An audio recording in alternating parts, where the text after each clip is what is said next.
dia novamente, né, a todos os participantes. Agradecer ao professor Ricardo Urbano, aceitou o convite para participar dessa escola.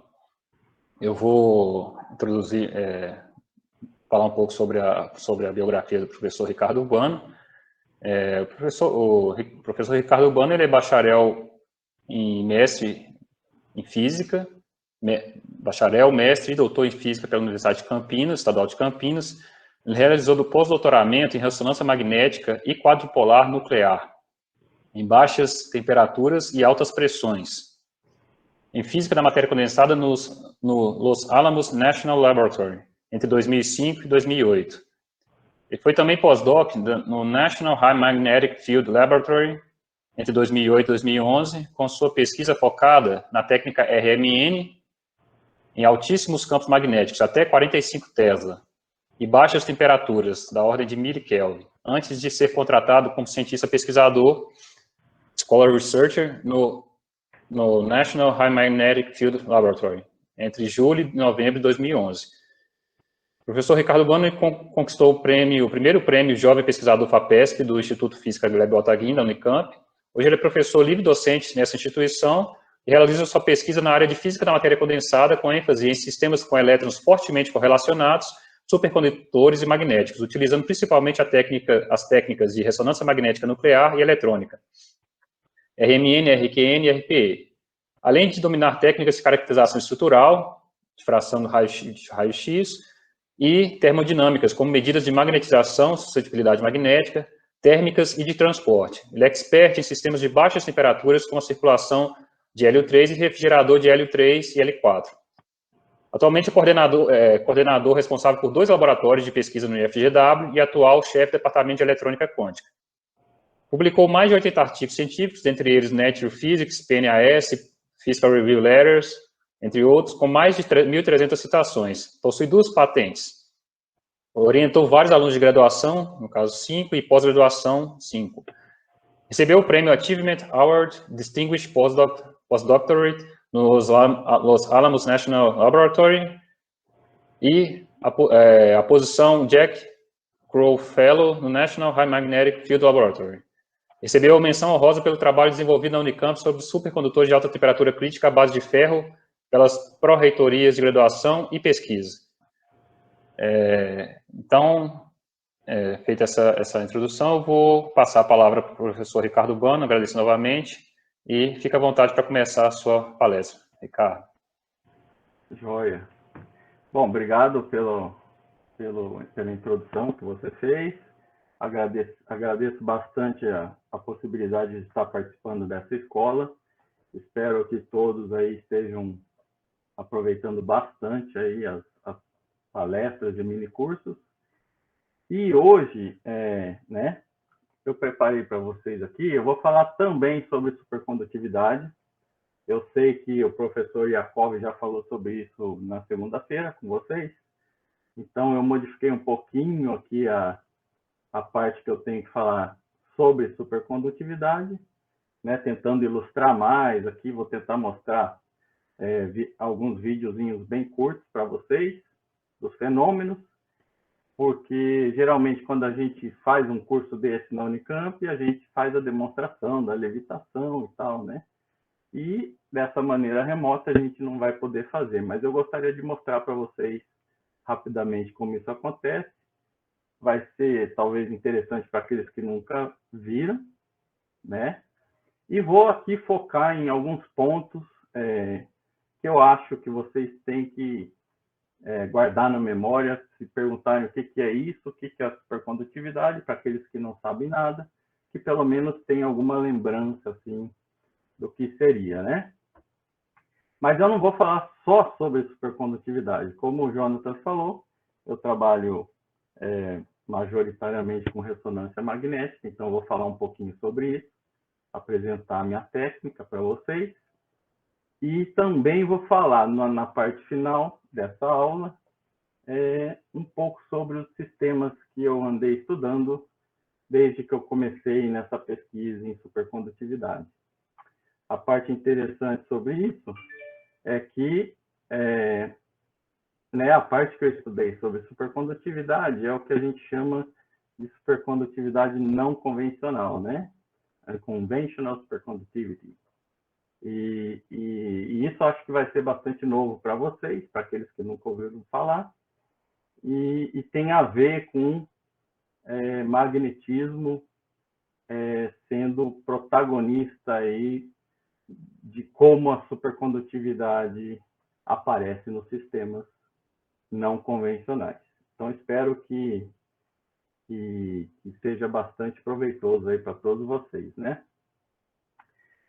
Então, assim, tudo começou, né? E esse campo de pesquisa reacendeu ultimamente por várias notícias que a gente tem escutado aí na internet, nas notícias de televisão, que é a possibilidade de um supercondutor a altas temperaturas, principalmente, né, supercondutividade à temperatura ambiente. Ó, bem recente, como vocês podem ver. Eu vou ver se eu pego aqui o ponteiro, né? Pode ser vermelhinho. Cadê? Só um minuto, gente.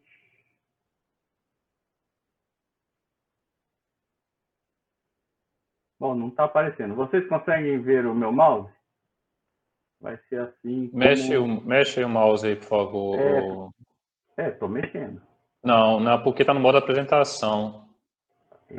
Eu não lembro como que aparece, faz o ponteirinho do PowerPoint aparecer. Aí, pronto, apareceu. Apareceu. Todo mundo vê? Tá vendo, Então, estamos aqui, vendo. ó. Temperatura ambiente, né? Material supercondutor a temperatura ambiente, outubro de 2020. Então, é bastante recente. E isso reacendeu toda essa discussão. Nossa, o que tem por trás disso? O que vai mudar na nossa vida, né? E aí, aqui, eu estava pesquisando rapidamente isso né, na internet e achei esse artigo muito legal, que ele faz um resumo bem interessante para aqueles que quiserem dar uma olhada com mais detalhes. Está aqui o endereço e depois eu posso passar, né?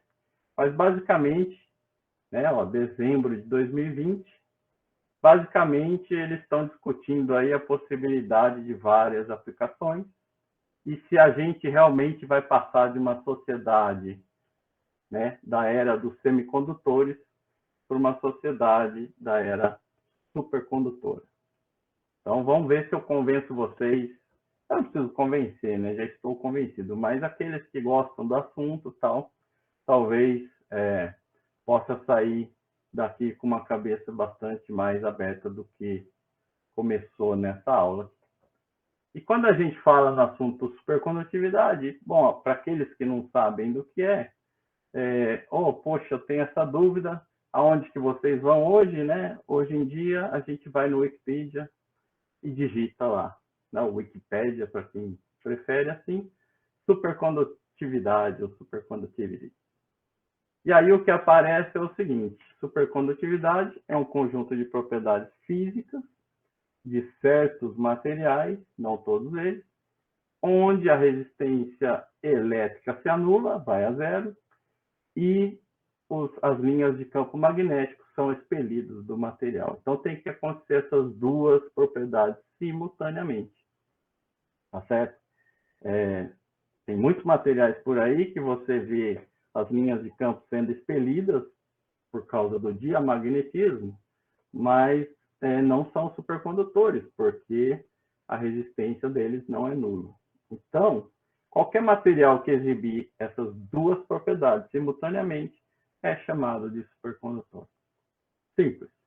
Então, vamos tentar entender o que são essas duas propriedades. Tá certo?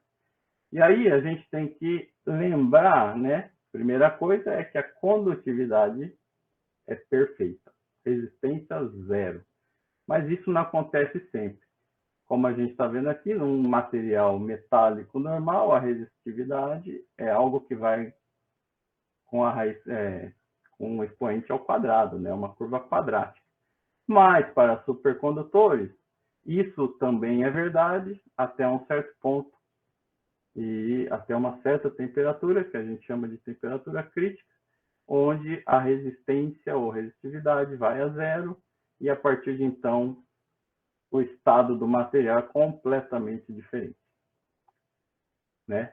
Por que isso é importante? Bom, se a gente consegue trabalhar nessa região aqui, manipular materiais que atinjam esse estado aqui, por exemplo, fios, né? Aqui estou mostrando uma foto de fio supercondutor, outro aqui, cabos e outras coisas mais bastante interessantes que já estão sendo produzidos desde a década de 90, né?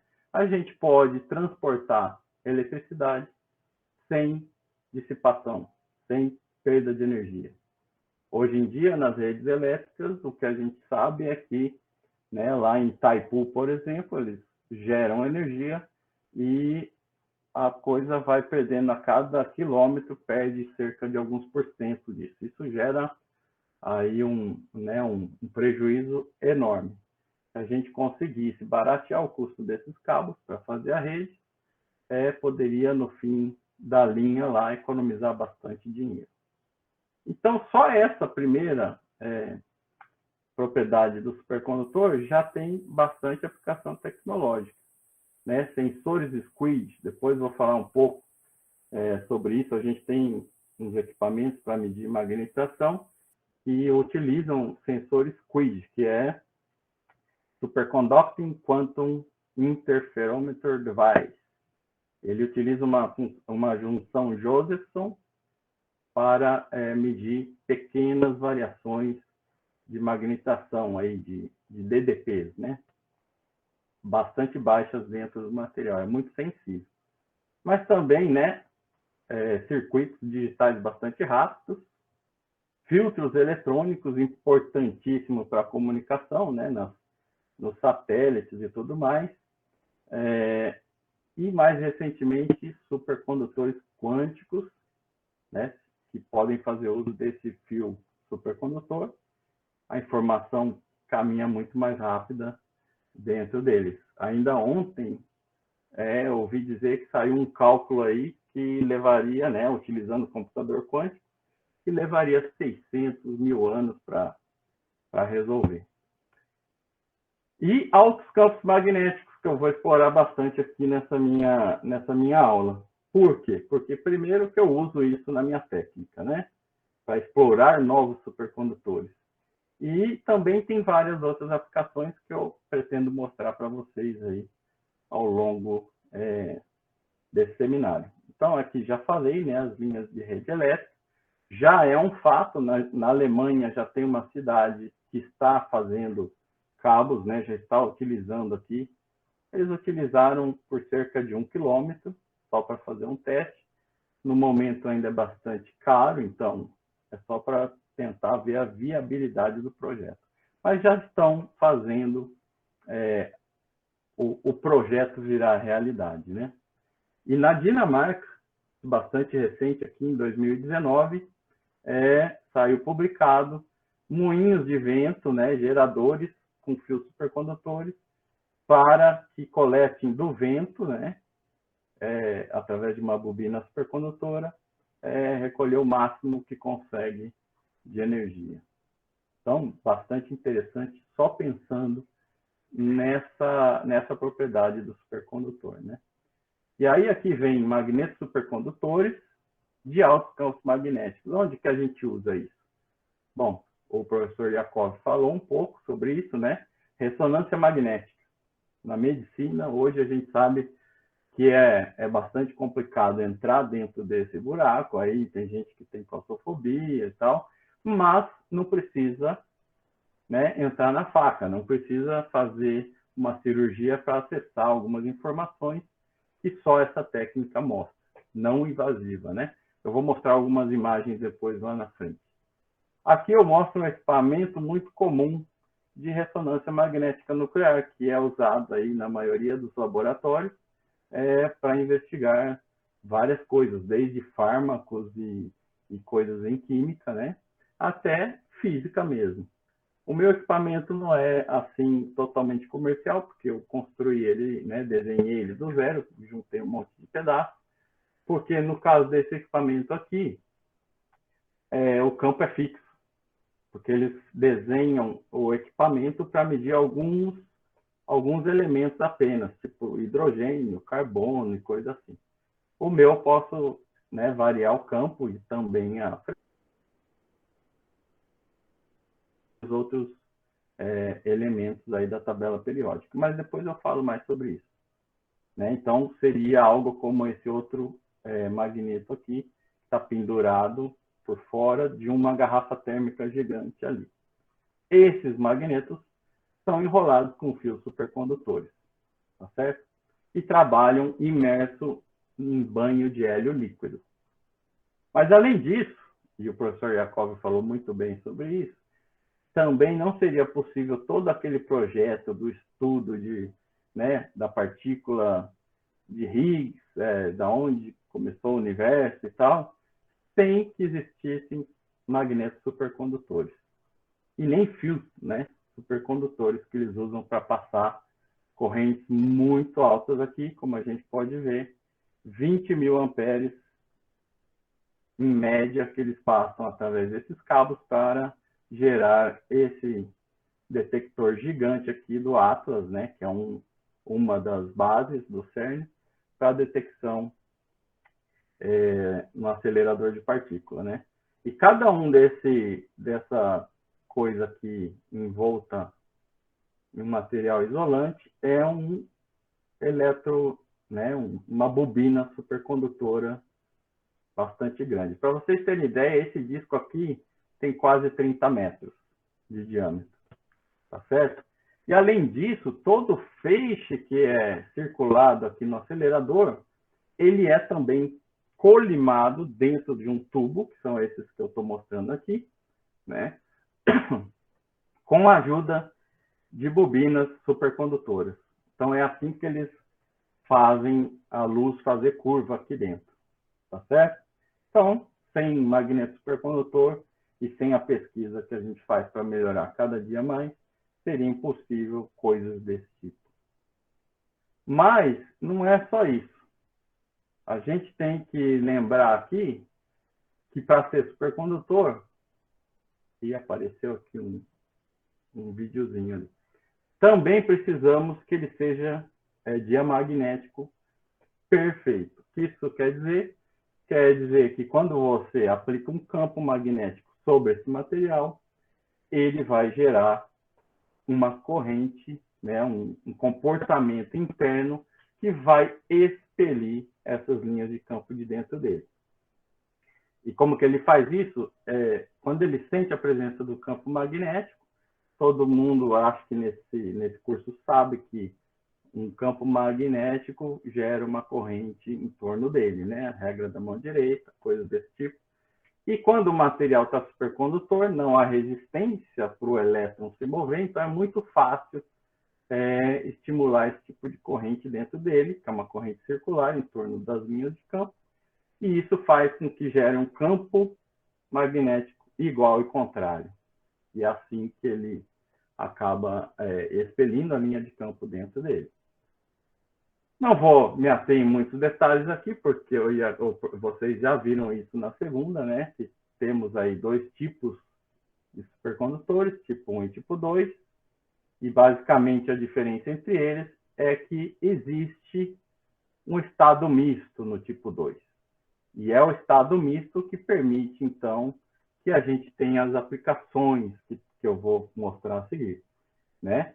O supercondutor do tipo 1, ele passa do estado normal a supercondutor com uma interface apenas, aqui, uma transição apenas, e ele passa desse estado para esse estado, onde não há linhas de campo dentro do material. No entanto, para materiais do tipo 2 e os não convencionais, que eu vou falar mais adiante, eles permitem um estado misto, onde você tem essas correntes e, portanto, aprisionamento de vórtice dentro dele. Como isso acontece, como eu falei, quando o campo tenta entrar dentro do material, o que ele faz é, em algumas regiões da amostra, você vai ter um elétron que é normal, ele não está no estado supercondutor. Então, ele permite que o campo penetre naquela regiãozinha, geralmente onde tem alguns defeitos e coisas desse tipo. Por isso que é importante também a gente estudar a quantidade de defeitos nesse material, porque às vezes, para aplicação tecnológica, a gente precisa ter alguma coisa que permite que o campo entre. Então, precisa que o material não seja tão limpo, tão puro. A gente precisa de alguns defeitos lá dentro. E aí, isso aprisiona um fluxo, né? Um quantum flux. A gente tem que lembrar que tudo que nós estamos falando aqui são propriedades da mecânica quântica. Mecânica clássica não explica a supercondutividade, como já foi falado, né? E esse cada vórtice desse é um fluxo um fluxo quântico, né? Que é basicamente dado pela sua distribuição aí, pelo seu comprimento de penetração e de coerência, já falando algumas palavras aí do jargão de supercondutividade. E o tipo 1 e tipo 2 tem a ver com esses tamanhos, essas propriedades relacionadas aí. Tá certo? Opa, deixa eu pôr aqui. Vocês estão vendo isso daqui também?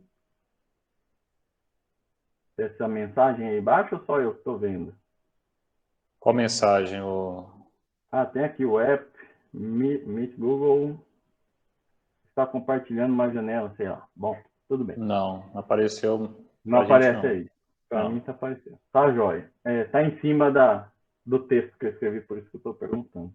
Tá. Mas assim, uma vez entendido isso daqui, a gente também sabe, né, de vários estudos, que essa configuração de vórtice apresenta uma distribuição, né, de campo interno dentro do material que responde a essa curva aí. Então, basicamente, como está mostrando a figurinha aqui, para uma rede triangular, né? No centro desse vórtice, a gente tem estado normal, né? Do material, com elétrons normais, e aqui é o saddle point, que eu chamei de S, e o centro dessa rede é onde tem o campo mínimo, né? Então, aqui é o máximo de supercondutor, aqui é zero de supercondutor, e temos essa distribuição aí. Tá certo? E aqui eu mostro, vocês estão vendo o videozinho? Dá para ver? Dá para ver, Ricardo. Tá joia. Quando você aplica o campo magnético nessa região aqui, no material com estado misto, aqui é uma imagem mostrando como cada fluxoide desse penetra, né? Aqui é a interface do material, ó.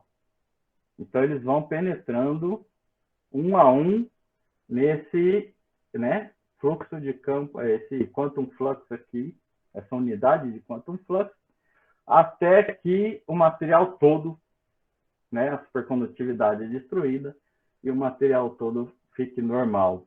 Isso é o que a gente chama de campo crítico, a BC2 aqui. Quando ele chega, né, você vai aumentando o campo magnético.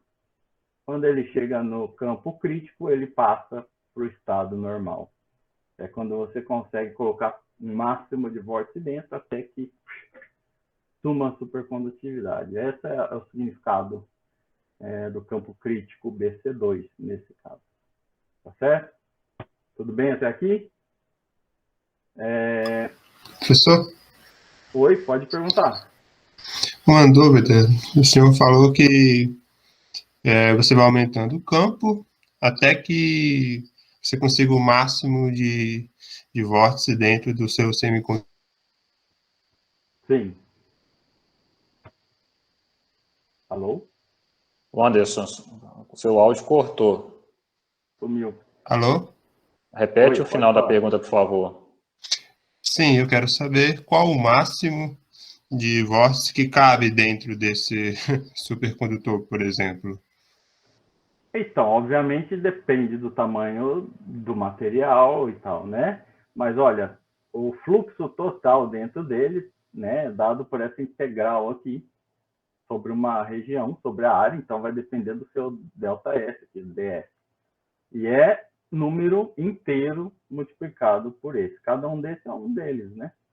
Então, essa pergunta é boa, mas depende do tamanho do seu material. E o máximo é quando ele passa, né? Ele acaba suprimindo todo o material, todo o estado supercondutor. Aí ele atinge o máximo, que é nessa linha aqui.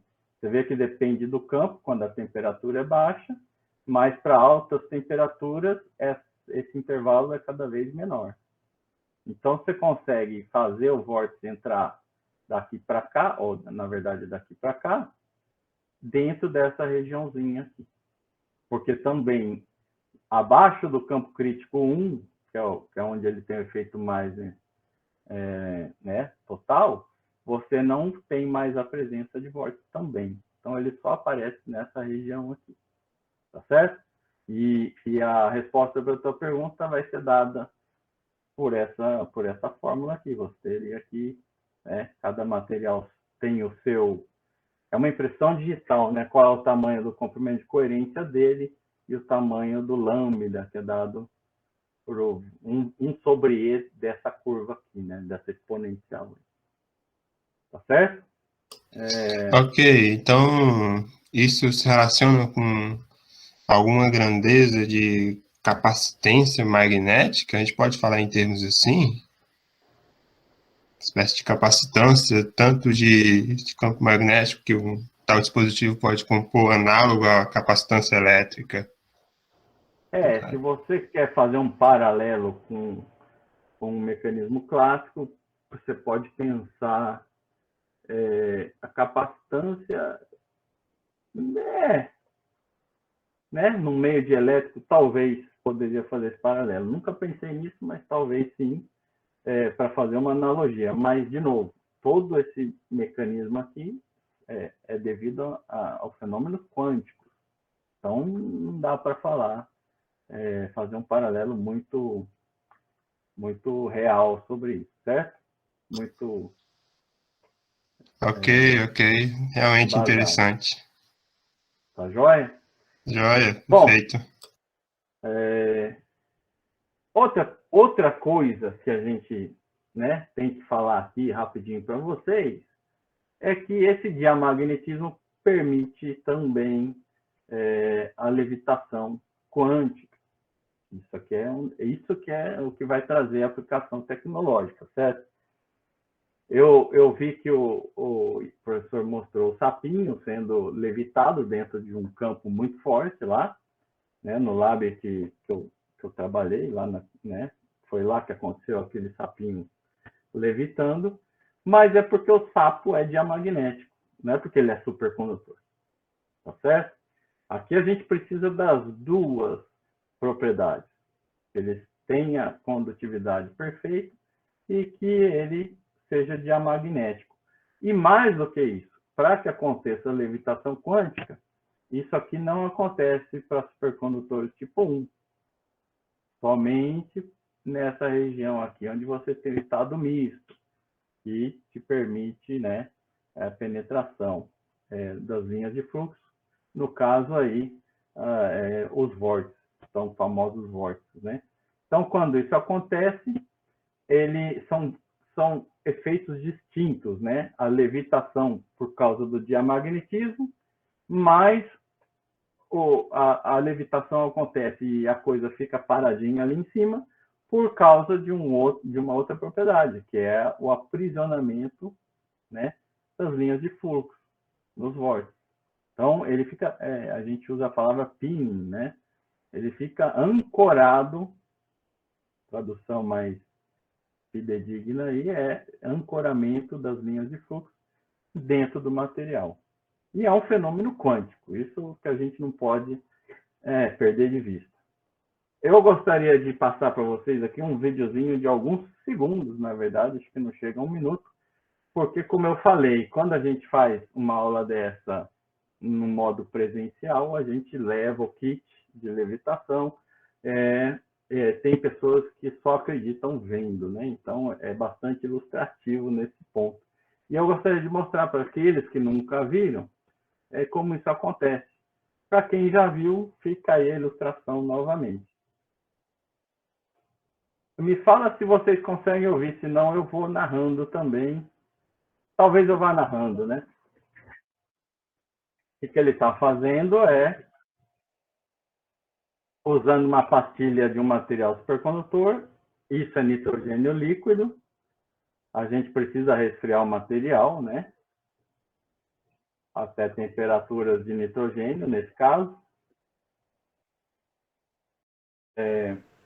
O que ele fez foi esfriar uma pastilha de hidrobário cobre, é um material cerâmico, vou falar mais lá à frente, até a temperatura do nitrogênio, onde ele tem a temperatura crítica dele. E aí acontece esse fenômeno, né?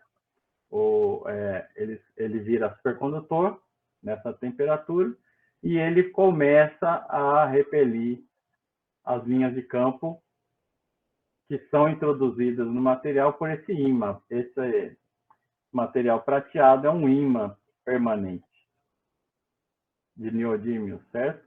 E ele tem as linhas de campo e o material supercondutor está dentro do líquido, que faz expelir a linha de dentro dele. Por isso, levita. E esse efeito aqui, de aprisionamento de linhas de fluxo, que é o que faz o ímã ficar flutuando ali em cima. Tá certo? Como vocês viram, essas propriedades todas juntas, né, permitem que a gente utilize de forma, né, para o bem da nação aqui, que é a principal ideia é transporte, né? Há até 10 anos atrás, isso era só ideias e protótipos, mas hoje na Ásia nós temos vários trens à base desse mecanismo, né, supercondutor, de levitação magnética. Xangai tem um gigante, né, uma estação lá, trem-balas indo para todo lado. E o legal disso é que você, uma vez que atinge a levitação, não tem atrito, né? O atrito máximo aí vai ser com o ar. Então, se você tem aí um formato bastante interessante, o atrito é mínimo, perda de energia mínima, você vai gastar para resfriar os materiais, né, com nitrogênio. Mas, de novo, nitrogênio não é uma coisa tão cara assim. E a velocidade é absurda, né? Então, o que acontece, como vocês veem aqui, ó, nas paredes do trilho, eles têm eletroímãs que trocam a polaridade para acelerar o vagão. Entendeu? E, uma vez que ele está flutuando, é só ir para frente. Ricardo, tem uma pergunta aqui no chat, não sei, do Gustavo Barnabé. Seria possível usar supercondutores a temperatura ambiente em motores elétricos em geral? Por enquanto, não. Vamos chegar lá na frente e vou falar um pouquinho sobre isso. Né? Até agora, temperatura ambiente foi atingida, mostrei lá no início, vou falar um pouquinho mais, mas numa amostra desse tamanho, com uma pressão, né, gigantesca. Então, tudo bem, a gente atingiu um milestone, eu não sei como traduzir isso aqui, mas a gente atingiu um ponto que, opa, conseguimos chegar em temperatura ambiente, já foi um passo. Agora, o que precisa fazer é eliminar a necessidade de altíssimas pressões para que isso possa ser utilizado a temperatura ambiente, né? Tá certo? E, olha, vale mencionar que nós temos o nosso projeto aqui no Brasil, né? A COP, na UFRJ, desenvolveu um projeto, já tem esse trenzinho funcionando, tem alguns vídeos na internet, para quem quiser ver, levitação magnética, um projeto totalmente inovador e diferente desses outros trens aí que eu mostrei para vocês, né? E ele caminha dentro do campus lá. Então, quando está funcionando, isso aí, ele viaja dentro do campus da UFRJ. Bastante legal. Recentemente, uma empresa de carro... Oi? No caso do trem, é o trilho ou é a base do trem que é o supercondutor? Então, essa que é a coisa. O nitrogênio líquido vai dentro do vagão, tá certo?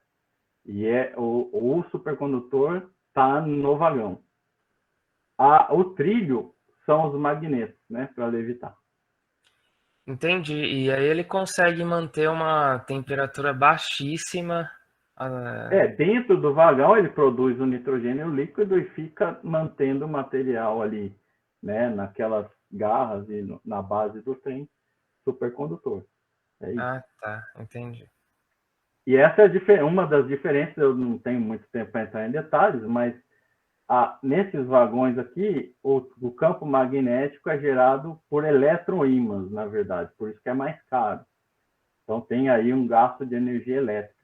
Nesse modelo aqui, nosso aí da UFRJ, eles utilizam ímãs permanentes, então sem a necessidade de gastar energia com isso. Basicamente gastando só para manter o material supercondutor através do nitrogênio líquido.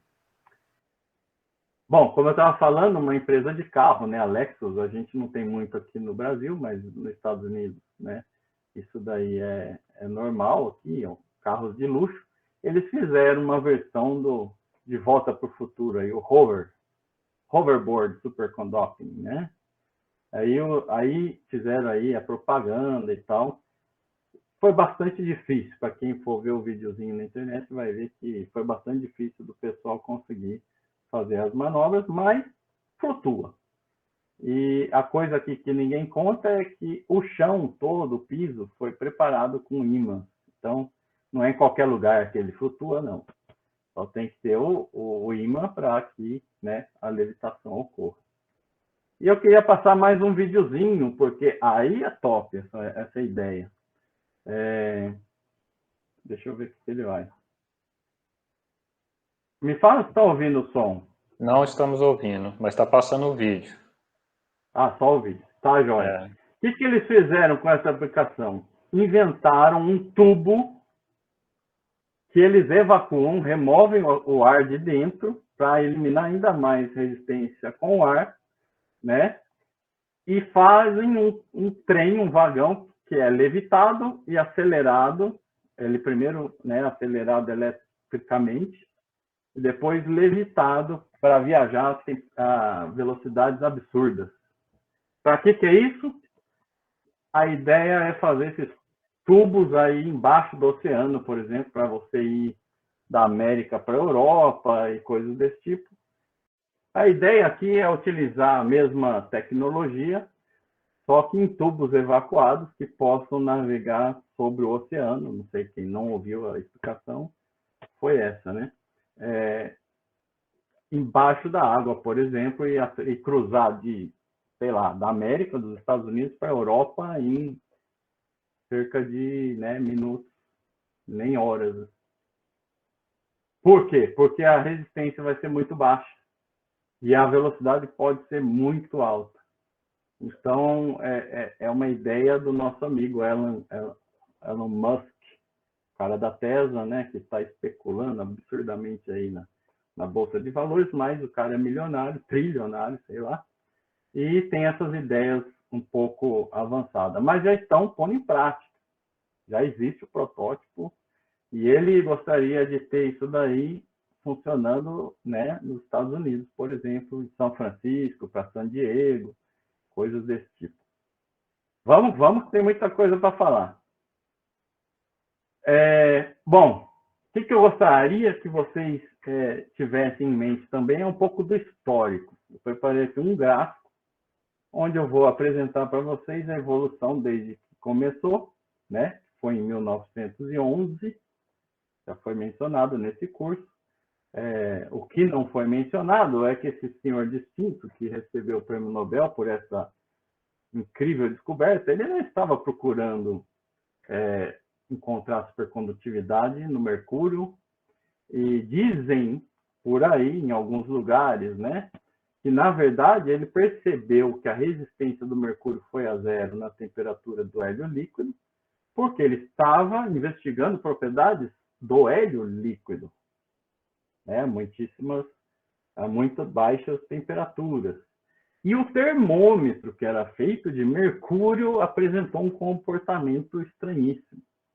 Então, foi aí que ele percebeu que o mercúrio, né, apresentou essa propriedade, né, de resistência zero ali. Então, não sei se é verdade, mas é o que algumas pessoas contam. Então, o fato é que foi descoberto supercondutividade em meados aqui de 1910 e 11. Pensem que estava aí antecedendo uma época de guerra, né, Primeira Guerra Mundial, e que todo o desenvolvimento, a partir de então, foi tentar, né, ver a mesma propriedade em outros materiais, e veio então o chumbo, que, né, apresentou supercondutividade, nióbio, nitrogênio, nióbio estanho, nióbio germânio, e isso foi aí ao longo dos anos, né, apenas foram descobrindo essas propriedades em materiais que eram, de certa forma, metálicos, né, em temperaturas de hélio e hidrogênio líquido. E depois de aí passados alguns anos, né, de 1911 até 1957, né, quase 50 anos, é que a humanidade conseguiu explicar aí esses três senhores, o John Bardeen, Leon Cooper e o Robert Schrieffer, né, eles conseguiram explicar através de mecânica quântica, e demorou bastante, por quê? Porque não existia mecânica quântica ainda aqui, né, nessa época. Ela vai aparecer realmente por essa ordem aí de tempo, né, todo o tratamento quântico. E eles conseguiram explicar a teoria que hoje a gente chama teoria BCS, que explica o mecanismo de pareamento de Cooper em supercondutores ditos convencionais, tá certo? Não vou entrar em muitos detalhes aqui da teoria, porque vocês já viram bastante sobre isso, mas basicamente o que fica na ideia é que essa teoria trata de explicar o mecanismo de pareamento supercondutor. São dois, né, o par, dois elétrons supercondutores, formando uma única partícula, que a gente chama de quasi-partícula. Então, eles deixam de ser férmions e passam a ser bósons, né? Quando formam um par de Cooper é um bóson agora. Todos eles vão estar no mesmo estado de energia. Isso faltou falar, talvez. Então, é importante lembrar aqui. E como que eles formam esse par acoplado? É mediante uma vibração da rede, que a gente chama de fônon. Então, basicamente, a teoria BCS é explicar o mecanismo da interação do elétron com o fônon da rede, né, que é uma vibração da rede. E como isso acontece? Bom, você tem um elétron viajando na rede, ele vai atrair as cargas dos átomos da rede, que tem cargas positivas, né, aumentando, então, uma densidade de carga positiva ali onde ele está, né, na vizinhança onde ele está. Isso faz com que um outro elétron que esteja ali na vizinhança, ainda um elétron normal, fala, opa, ali tem mais carga, eu gosto de ir lá. E ele vai para lá. Então, ele é atraído. Ele é, ao mesmo tempo, atraído pela densidade de carga positiva da rede e expelido pelo outro elétron que esteja ali. Então, existe esse movimento, mas quando você esfria o material, existe aí a combinação perfeita, o balanço perfeito entre atração e repulsão, de tal maneira que um fica colado com o outro. E a palavra é essa, a gente usa essa palavra em inglês, né? Esse é o glue que forma o par de Cooper, que é o acoplamento elétron-fônon aí. Tá certo? Então, basicamente, aqui tem um videozinho. De novo, vou enfatizar aqui. Todo esse desenho e esse cartoon no espaço real é meio mentiroso, né? O professor Jacob falou sobre isso. Por quê? Porque o par de Cooper ele não acontece no espaço real. É uma propriedade quântica. Então, a gente tem que espaço de momento, né? No espaço K, ou de energia.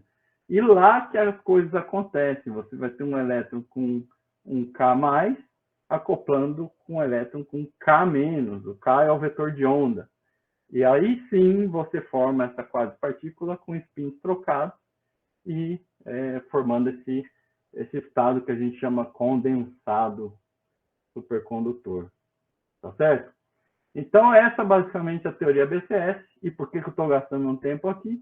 Porque é importante entender a teoria BCS para um supercondutor convencional, para a gente entender agora o que é um supercondutor não convencional, que é o que eu trabalho e vou explicar para vocês mais adiante. Tá certo? Mas antes disso, vamos continuar com a história. E é importante marcar aqui outro prêmio Nobel, que foi da ordem de 1986, né? Descobriram os materiais que hoje a gente conhece por cupratos supercondutores de altas temperaturas críticas, né? E quem descobriu isso daí foi o Bednorz e o Alex Miller, seu supervisor na época, né? Aqui está o Bednorz e o Miller.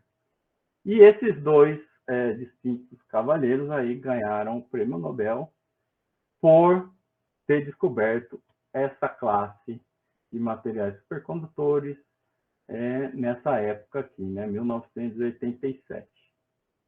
E por que isso foi tão importante? Bom, porque essa classe de material pôde abrir uma nova área de pesquisa, porque eles são considerados materiais não convencionais.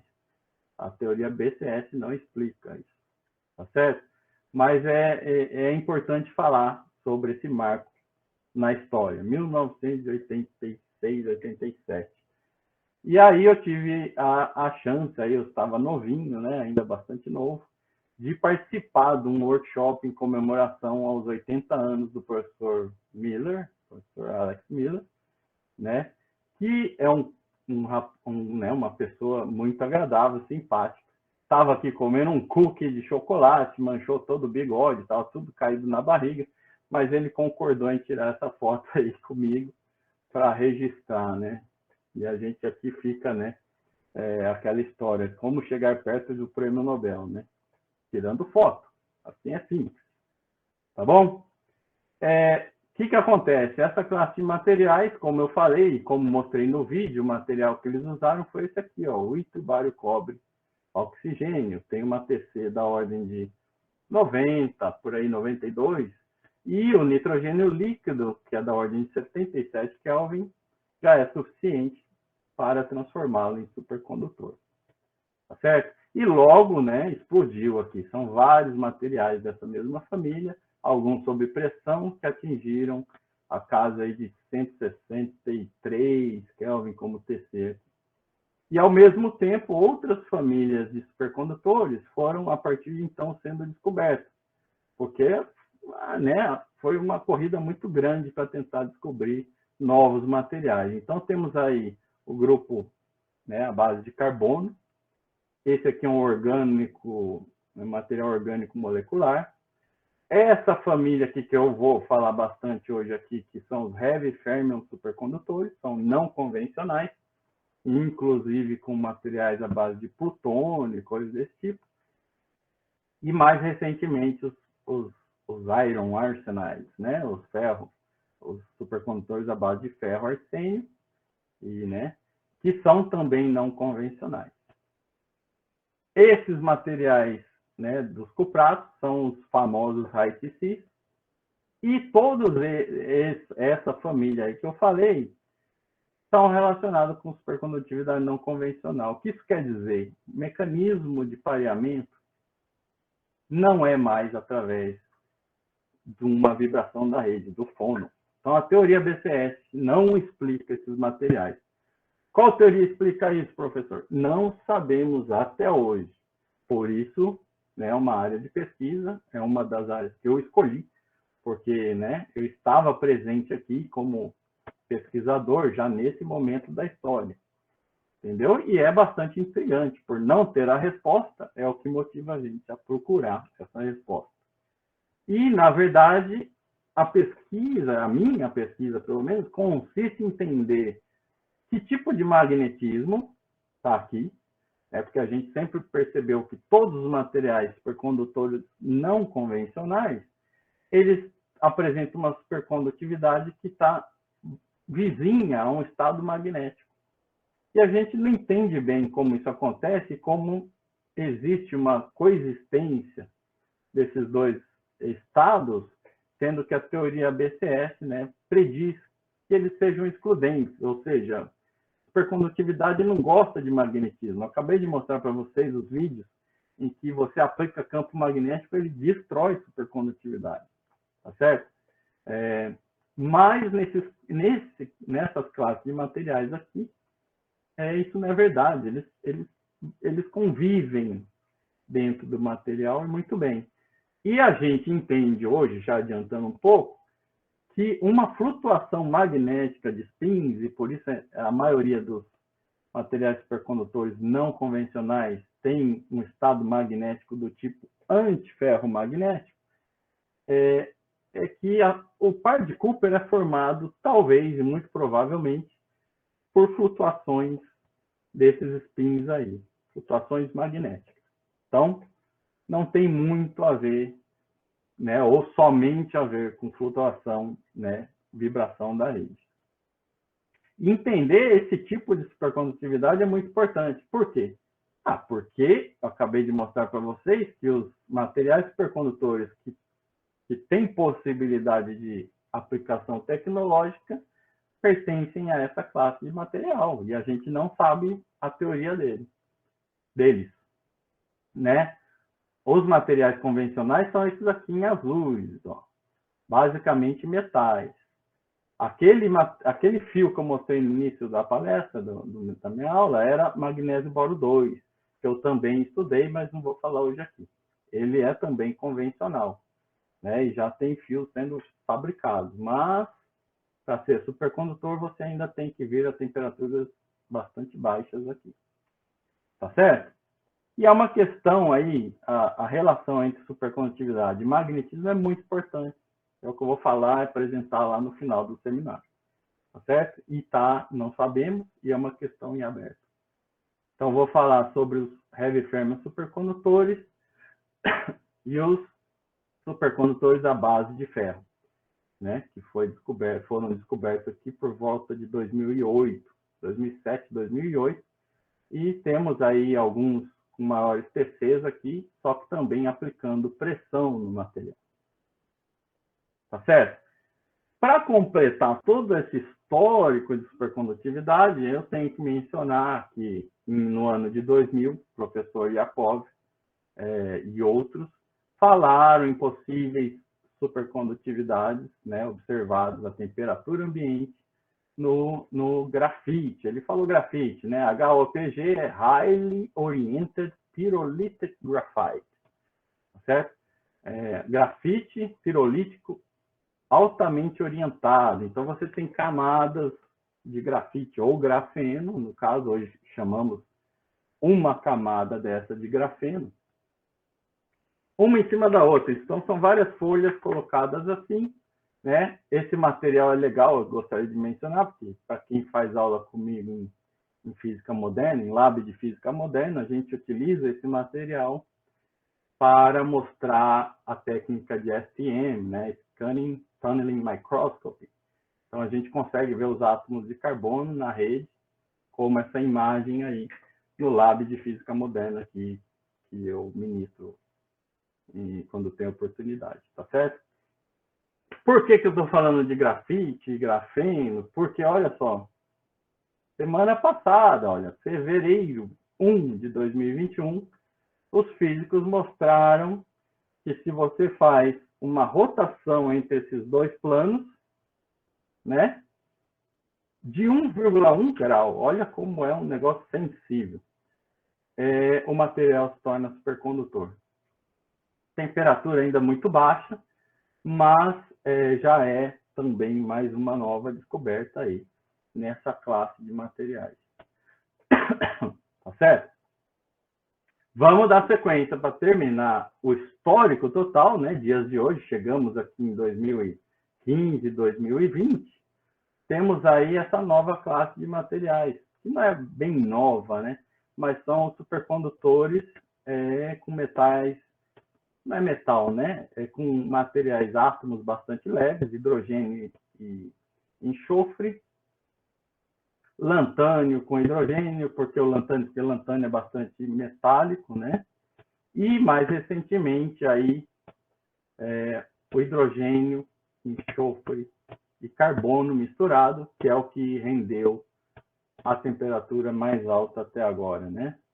Porém, todos eles sob muita pressão. Esse cara aqui, em 80, que foi a primeira previsão de ser supercondutor, em 160 gigapascal, 90, 170 e 270 gigapascal.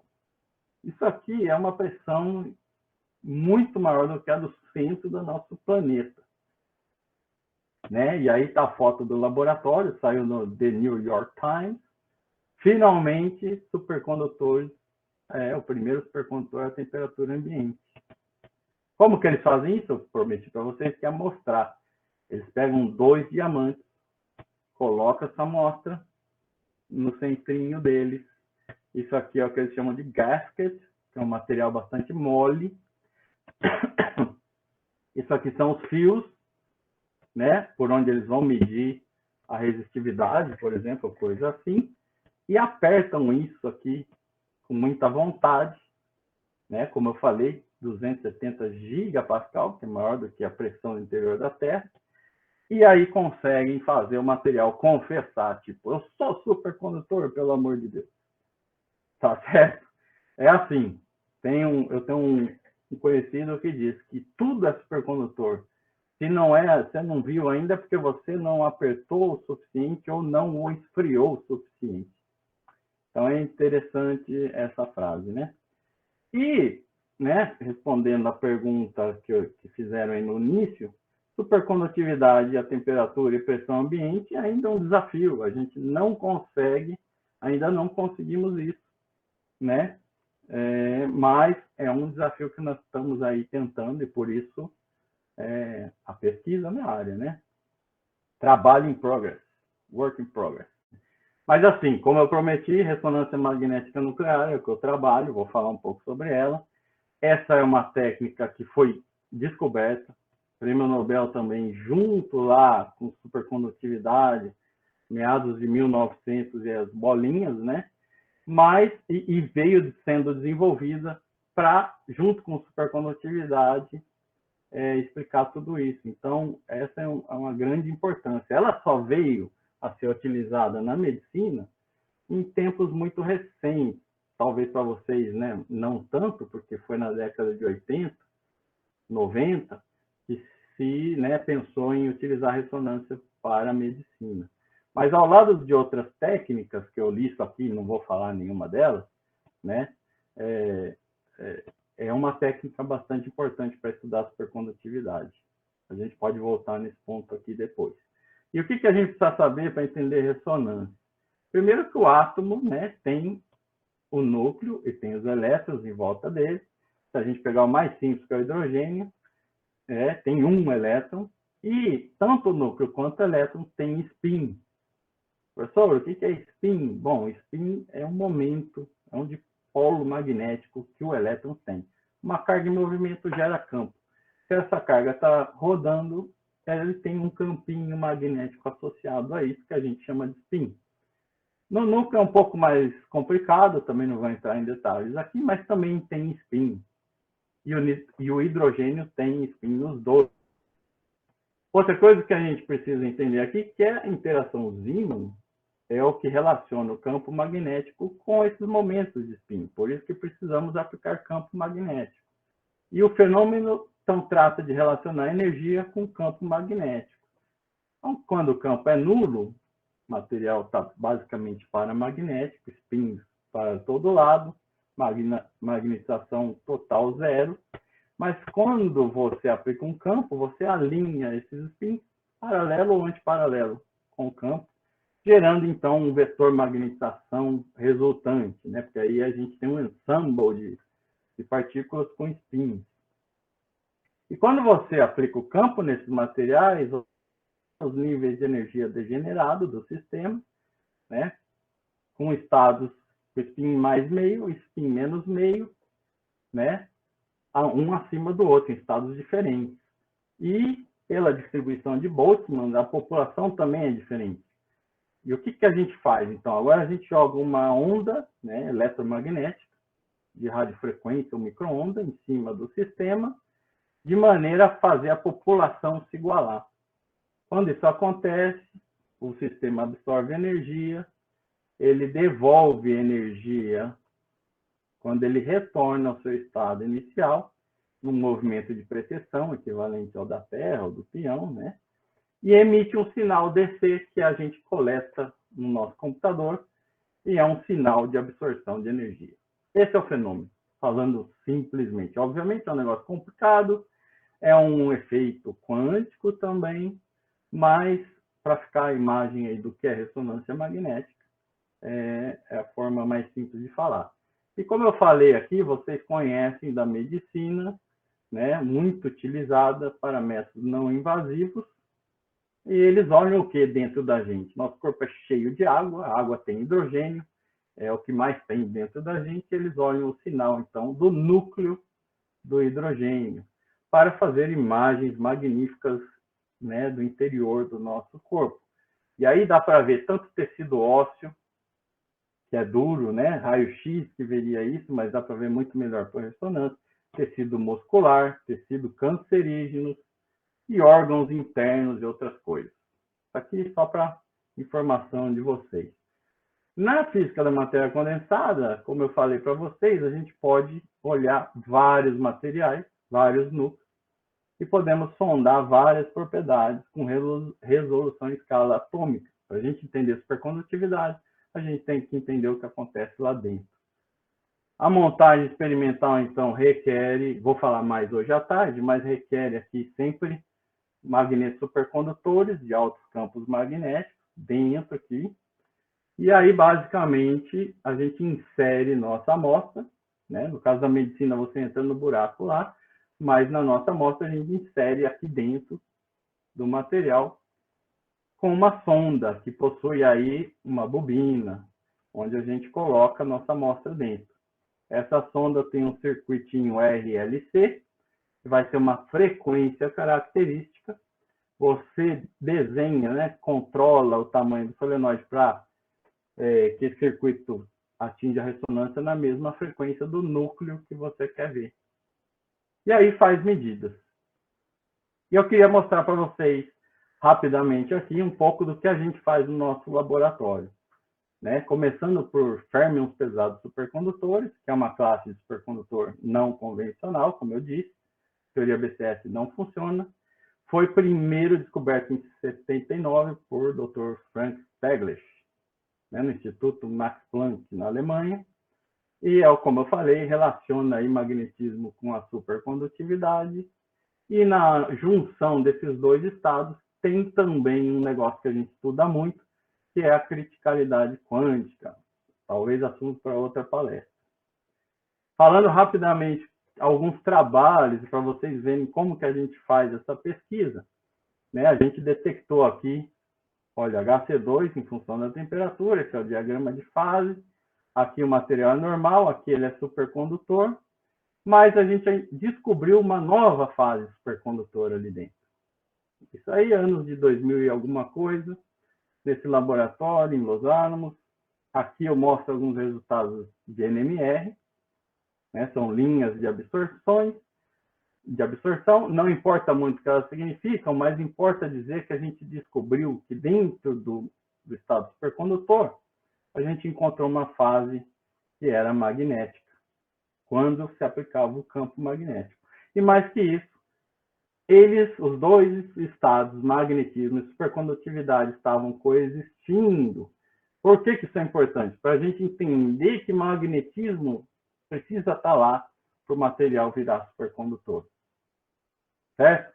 Tem alguns trabalhos aí que a gente fez nessa área, para quem quiser ver em mais detalhe, eu posso passar depois.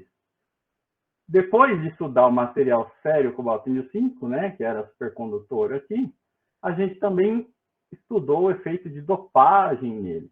Colocamos CAD, colocamos estanho. O que acontece quando a gente coloca esses outros elementos na matriz? É que a supercondutividade é suprimida, dos dois lados. E quando a gente utiliza cádmio, coisas interessantes aconteceram, porque apareceu o magnetismo, que lembrou muito alguns dados sobre pressão nesses materiais, mesmo o diagrama de fase, né? E, de novo, mostrando um pouco aqui o que a gente faz, a gente mede espectros de ressonância magnética em várias posições do diagrama de fase e, analisando o que acontece com eles, a gente pode entender, né? Quem quiser saber mais detalhes, eu explico depois.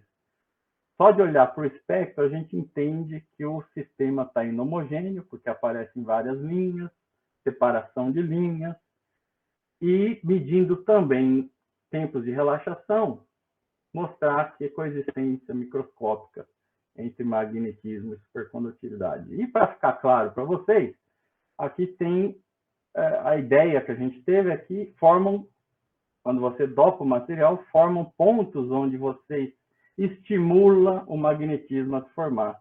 E esse magnetismo se formando nesses pontos é o que faz gerar o estado supercondutor. Então, mais ou menos, explicamos que magnetismo é formado, né, as ilhas magnéticas vão se formando de forma a proporcionar supercondutividade. Foi assim que a gente explicou mais ou menos como que isso acontece, foi publicado nesse trabalho aí também, lá em 2007. E mais que isso, por que não apertar o material, né? Então, colocamos o material dentro de uma célula de pressão. Esse professor aqui é um professor russo que me ajudou com essas medidas. Ele sabe tudo de pressão. E a gente aí também entendeu, né, que esses droplets, que a gente chamou, né, esses puddles ou bolhas magnéticas, quando você faz pressão, você suprime novamente, deixando muito difícil de formar essa ilha magnética e recuperando o estado supercondutor. Esse trabalho foi muito importante para essa classe de materiais e foi escolhido como capa da Nature. Então, foi um negócio que mudou bastante a ideia de como se formava a supercondutividade dentro do material aí. Passando rapidamente, já estou terminando, sobre os supercondutores à base de ferro, né? Que eu falei para vocês, que também são supercondutores não convencionais, foram descobertos no Japão pelo professor Osono, né? E a partir de 2008, então, começou uma corrida muito grande para pesquisar esses materiais também, né? Por quê? Pela similaridade com os cupratos supercondutores. São materiais por camadas, muito parecidos, com diagrama de fase também magnético, nesse ponto, supercondutor aqui, então, supercondutividade muito próxima a magnetismo e bastante similaridade. Depois vimos que eles são bastante diferentes. Então, o que a gente fez aí, de novo, investigando bastante a parte magnética para entender a supercondutividade, a gente pode mostrar que, ao contrário do que eu acabei de falar, não é por inhomogeneidade na amostra que supercondutividade aparece aí. Aqui o mecanismo é completamente diferente. E isso foi explicado aí em outros trabalhos, né, que a gente publicou. Mas mais do que isso, a gente também aplicou campos, né, efeito de campo bastante forte nesses materiais. E deu uma travada aqui, só um minuto. E a gente, então, mostrou, investigando várias orientações de campo nesses materiais, que tinha uma anisotropia muito grande. Olha só a ordem do campo magnético que a gente aplicou aqui, 45 Tesla. Né? Isso só é possível em facilidades que são preparadas para isso. No caso, o Laboratório Nacional de Altos Campos, onde eu passei 4 anos lá fazendo meu trabalho. E aqui eu mostro para vocês o tamanho do eletroímã supercondutor, que é o híbrido que o Yakov falou para vocês, depois explicou hoje à tarde. Mas a coisa é intensa. Para vocês terem ideia, quando isso está ligado, olha essas chavinhas em cima da mesa, o que acontece? Eles flutuam. Né? Tamanho é o campo magnético aí. E a gente observou essa anisotropia e pôde montar, então, um diagrama de fases, né? Tridimensional aqui, temperatura, dopagem e campo magnético. Supressão de supercondutividade, tanto com dopagem quanto com campo magnético. E estudando, né, esse comportamento aqui, que a gente observou, a gente pode mostrar que tudo acontece devido a uma mudança da distância do arsênio com o ferro. Então, quando você tem isso, você está modificando os estados magnéticos ou supercondutor na linha daquela rotação que fizeram no grafite. Vocês percebem? São mudanças muito sutis. E isso, né, mudando a densidade eletrônica local ali, a gente conseguiu explicar muita coisa que acontecia aí nesses materiais, tá certo? Também explorando um pouquinho do efeito de dopagem, entendendo a transição, porque é importante entender como que o material passa de um estado para outro. A gente aí dopou o material com vários átomos diferentes, várias densidades eletrônicas diferentes, e mostramos, eu vou passar mais rápido, mas aqui ocorre uma transição de fase, que é por partes, né, envolvendo vários estágios de evolução do material, e isso acontece para todas as dopagens, né? A gente acompanha aí com NMR e também raio-x com o professor Granado. O professor Granado colaborou desse trabalho aqui. E, de novo, mostramos que é um efeito local e não é um efeito de superfície de Fermi. Então, para concluir, já vou concluir aqui, é que nessa direção de supercondutividade a temperatura e pressão ambiente, temos que ainda realizar muito trabalho, né? Nessa área de pesquisa de supercondutores não convencionais, que eu mostrei um pouquinho para vocês, a gente viu bastante, né, diversas propriedades físicas exóticas, muito a gente entende hoje em dia, mas ainda há muito para se entender, e precisa compreender ainda qual é o definitivo mecanismo de pareamento de Kupper. A gente sabe que magnetismo é importante, que precisa ter flutuação magnética para que o estado supercondutor apareça, mas ainda não sabemos explicar, não existe uma teoria ainda. Então, não existe também uma técnica que é mágica, existe um conjunto de técnicas para se investigar, né, atacar o problema de várias maneiras. No campo de supercondutividade convencional, ou BCS, o que a gente sabe hoje? Que a gente precisa de elementos leves, como hidrogênio, carbono, né, enxofre, né, pelo motivo que o Yakov falou para vocês, né, que elementos leves têm uma temperatura de Debye alta, e quando isso acontece, a frequência de Debye está lá na teoria BCS, e a gente tem altas temperaturas. Mas a gente também tem que ter ligações fortes entre eles. E hidrogênio, através de ponte de hidrogênio, é uma ligação bastante forte. Né? A gente sabe que para esse tipo de supercondutor, eles têm que ser basicamente metálicos.